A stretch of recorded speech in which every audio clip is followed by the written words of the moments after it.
ఈ వీడియో నచ్చినట్లయితే మీరు ఈ వీడియోని లైక్ చేయండి, సబ్స్క్రైబ్ చేయండి. ఉలిచి పాపని హాల్లో పడుకోబెట్టి ఉంటారు. అప్పుడే నైని వాళ్ళందరూ కూడా హాల్లో ఉంటే పెద్ద బొట్టమ్మ అక్కడికి వస్తుంది. పెద్ద బొట్టమ్మ ఏంటి చేతుల్లో ఏం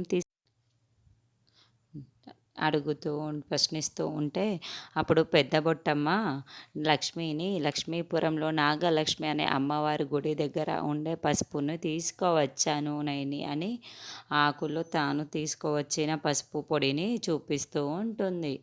ఎందుకు తీసుకొచ్చావు పెద్ద బొట్టమ్మ దానిని అని నైని ప్రశ్నిస్తూ ఉంటే, ఈ పసుపులో కాస్తిన్న నీళ్లు కలిపి ఉలూచి పాప నల్లగా అయిపోయిన కాళ్ళని పట్టిస్తే నయన నయమవుతుందని నయనికి పెద్ద బొట్టమ్మ చెప్తుంది. సుమన, పెద్ద బొట్టమ్మ చెప్పినట్లు ఉలూచి పాప కాళ్ళకి ఆ పసుపుని రాయనివ్వు అని నయని చెప్తోంది. ఆ పసుపుని రాసిన తర్వాత నా ఉలిచి కాళ్ళకి నయం కాకపోవాలి, అప్పుడు నీ పెద్ద బొట్టమ్మ సంగతి చెప్తాను అని అలాగే వచ్చి రాయి అని సుమన అంటోంది. అయితే నీళ్ళ చుక్కల్ని తీసుకురా అన్న పెద్దమ్మ అని హాసిని అంటోంది.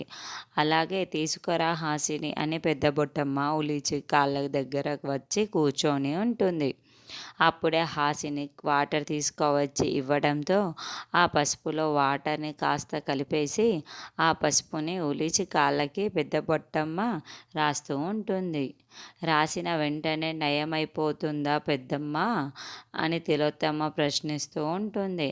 అమ్మవారి అనుగ్రహాన్ని బట్టి ఉంటుందా అని పెద్ద బొట్టమ్మ అంటే, అలాగని నెల రోజులు పడుతుంది నయం అవ్వడానికి అని చెప్పాలి, అలా పట్టాలి అని అప్పుడు నీ సంగతి చెప్తా అని సుమన అంటుంది.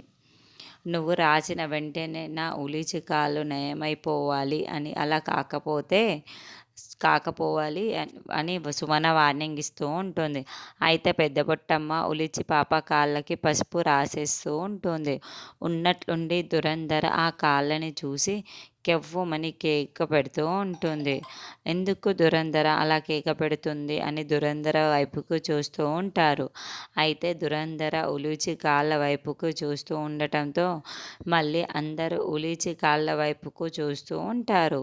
ఉలిచి కాళ్ళకి ఏమైందో ఏమో తెలియదు కానీ నయని, విశాల్, సుమన అందరూ కూడా కళ్ళు పెద్దవి చేసి మరీ షాకింగ్గా చూస్తూ ఉంటారు.